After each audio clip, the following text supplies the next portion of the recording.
What's going on, guys? It's your boy Austin Shope here. And in this video, I'm going to be talking about fighters who cannot afford to lose this weekend. If you guys don't know who's fighting this weekend, it's Davidson Figueiredo and Petr Yan. They're doing a 5-round main event in China.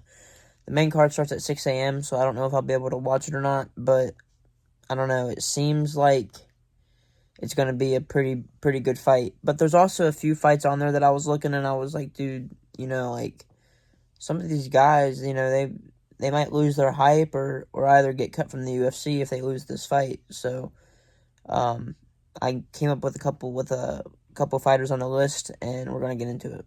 So yeah. For the first fighter on the list, we got Volkan Ozdemir, and the reason why I put him on the list is because he fought for the title against DC earlier in his career, but right now he's riding a 2-fight win streak with his most recent win coming by knockout against Johnny Walker. And the reason why I say he needs to get a win this weekend is because even though he's on a 2-fight win streak, the guy that he's fighting this weekend is nothing like the guys that he just fought. So it's going to be a lot harder for him. He's fighting Carlos Ulberg, and Carlos Ulberg is on... he's on a crazy win streak right now. He's 11-1, and his only loss came in his UFC debut, and he's won every fight since then. So he's gonna have a really hard time with him, I feel like. And for the ones who don't know who Carlos Ulberg is, this is Carlos Ulberg right here. The dude just looks like a straight killer. But the reason why I say Ozdemir needs to win this fight and why it's important than his last two fights is because for Ulberg, this is like a potential setup for like a title run, or a potential title shot.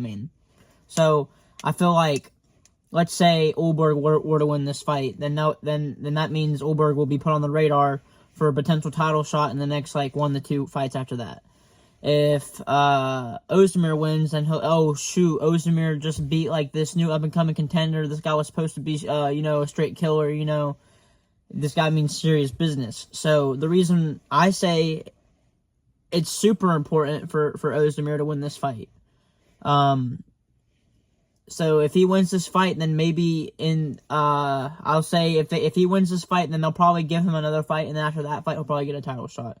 So if he wins this fight, then the next fight could be a potential fight for a title shot. So who knows? But that's why it's important for Ozdemir to win this fight. And the reason why I say it's going to be hard for Ozdemir is because look at Ulberg's last 5 fights. They all came by finish, you know what I'm saying? Mostly first-round knockouts, so I don't know.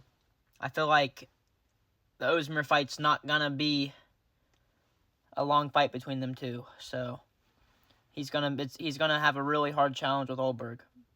So that's all I'm saying. The next guy on the list is Muslim Salikhov.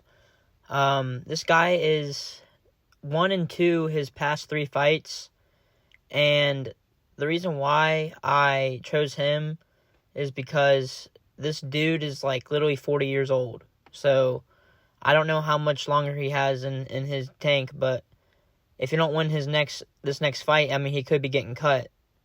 But I could just be talking out of my ass. So to win, he's gonna have to get through Song Kenan, which is another veteran in the UFC.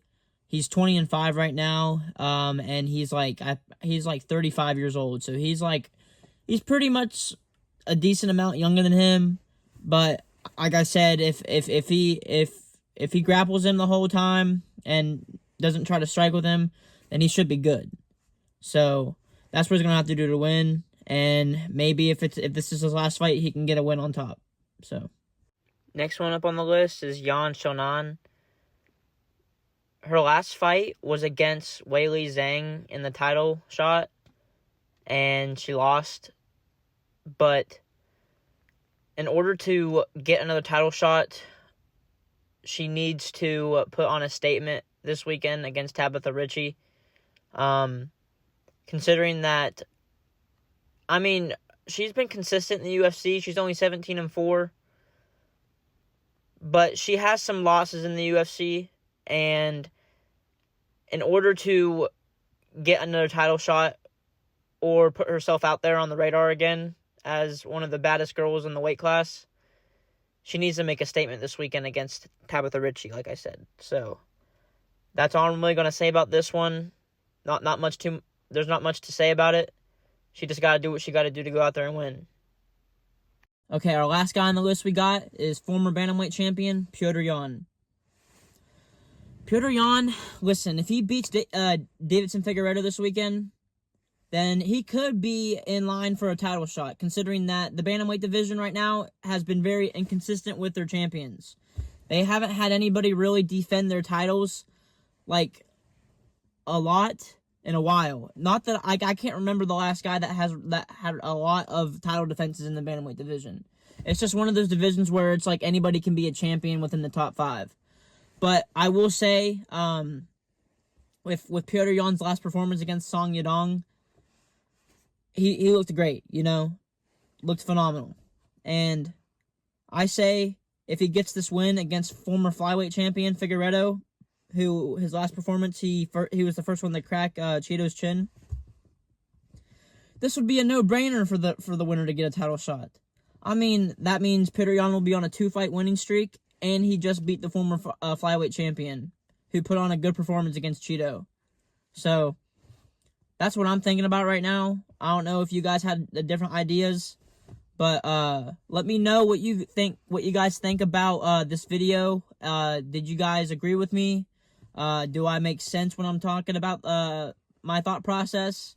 Let me know in the comments, okay? But yeah, that's gonna be it for this video, guys. I hope y'all enjoyed, and stay tuned for my predictions for this weekend. So I'm gonna post a little short about that, and also post it on my TikTok. So y'all tune in for that. All right, peace.